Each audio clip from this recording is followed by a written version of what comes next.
ईश्वर उवाच मातः परात्परे देवी सर्वज्ञानमयीश्वरी कथ्यतां मे सर्वपीठ शक्ति भैरव देवता देव्युवाच शृणु वत्स प्रवक्ष्यामि दयाल भक्तवत्सल याभिर्विना न सिद्ध्यन्ति जप साधन सत्क्रियाः पञ्चाशदेकपीठानि एवं भैरव देवताः अंगप्रत्यङ्गपापेन कृष्णचक्रक्षतेन च ममाद्यमबुधो देव हिताय त्वयि शतनाम प्रवक्ष्यामि शृणुष्व कमलानने यस्य प्रसादमात्रेण दुर्गा प्रीता भवेत् सति। श्री दुर्गायै नमः, श्री दुर्गायै नमः, श्री दुर्गायै नमः। श्री दुर्गा स्तोत्र नाम में मां दुर्गा के 108 नामों का उल्लेख है। जो कोई भी इस स्तोत्र का पाठ करता है या मात्र श्रवण करता है अथवा एक चित्त से सुनता है केवल, उस पर मां दुर्गा, मां अम्बा प्रसन्न होती है। इन 108 नामों में श्री दुर्गायै नमः का भी समावेश है। संपूर्ण पाठ नहीं, केवल इस मंत्र के उच्चारण का श्रद्धा पूर्वक स्मरण भी किया जाए तो उससे चमत्कारिक लाभ की प्राप्ति होती है। इसमें श्री का अर्थ चैतन्य होता है। दुर्गा शब्द में चित्त शक्ति, ज्ञान शक्ति, इच्छा शक्ति और क्रिया शक्ति का समन्वय है। ये चारों शक्तियां जिस कारण सक्रिय हैं उसे ही दुर्गा कहा गया है।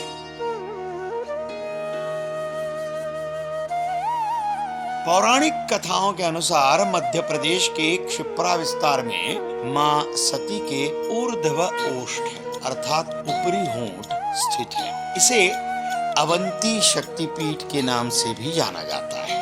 इस शक्तिपीठ में शक्ति रूप में अवंती देवी और भैरव लंबकर्ण यानी लंबे कान वाले भैरव, इनकी पूजा होती है। उज्जैन के पास क्षिप्रा नदी के किनारे भैरव पर्वत पर ये शक्तिपीठ स्थित है। पौराणिक ग्रंथों में उज्जैन को उज्जैनी, उज्जयिनी, अवंती और अवंतिकापुरी भी कहा गया है।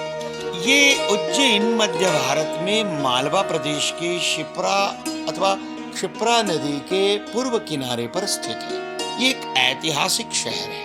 ये वही स्थान है जहां भगवान श्री कृष्ण उनके बड़े भाई दाऊजी, बलराम जी और सुदामा के साथ महर्षि सांदीपनि के गुरुकुल में शिक्षा प्राप्त करने हेतु आए थे।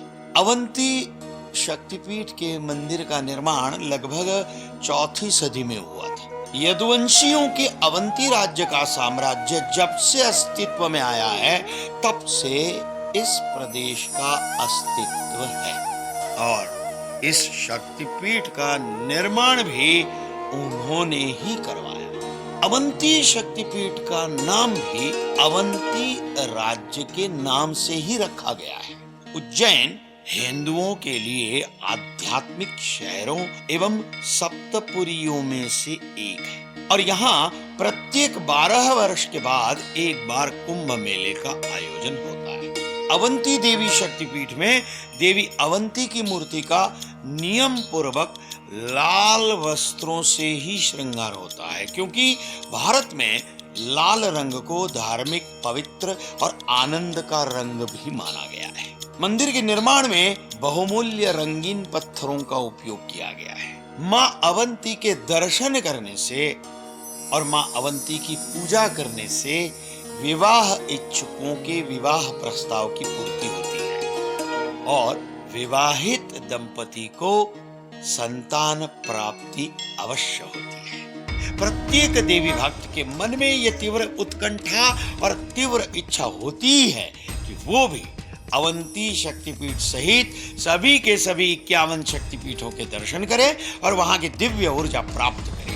किंतु आज ये पवित्र 51 शक्तिपीठों में से कुछ शक्तिपीठ आज के पाकिस्तान, बांग्लादेश, तिब्बत, नेपाल और श्रीलंका जैसे देशों में स्थित है। किंतु इन देशों में स्थित पवित्र शक्तिपीठों का दर्शन इन देशों में जाकर करना प्रत्येक देवी भक्त के लिए संभव नहीं हो पाता। और इसीलिए हमारे भारत के आदरणीय प्रधानमंत्री श्री नरेंद्र मोदी जी, जो देवी मां जगदम्बा के अनन्य साधारण भक्त हैं, उनके मन में यह दिव्य विचार आया कि क्यों न सारे देवी भक्त एक ही स्थान पर जाकर सभी शक्तिपीठों की पवित्र ऊर्जा शक्ति की अनुभूति और दर्शन का लाभ प्राप्त कर मां जगदम्बा का आशीर्वाद भी प्राप्त करें। प्रधानमंत्री मोदी जी के इसी पवित्र विचार और दिव्य प्रेरणा से गुजरात में मां अंबाजी मंदिर के पास गिरी शिखर गब्बर पर्वत पर, जहां मां जगदम्बा का हृदय स्वयं विराजमान है, वहां सभी के सभी 51 शक्तिपीठों के मंदिरों की प्रतिकृति बनाकर मां जगदम्बा की प्राण प्रतिष्ठा की गई है। यहाँ सभी मंदिर केवल शक्तिपीठों की प्रतिकृति नहीं, अपितु यहाँ के शक्तिपीठों की पूजन विधि भी मूल शक्तिपीठों की पूजन विधि के अनुसार ही की जाती है। मानो यहाँ मां जगदम्बा साक्षात हृदय से आपको आशीर्वाद दे रही है। मैंने स्वयं यह अनुभूति की है, तो सोच क्या रहे हैं और देर किस बात की?